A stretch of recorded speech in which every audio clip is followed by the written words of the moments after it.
गज़ल है परवीन शाकिर की।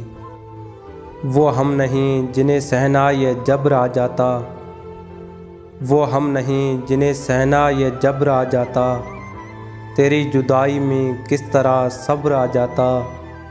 फसीलें तोड़ ना देते जो अब के अहले कफस, तो और तरह का ऐलान जब्र आ जाता।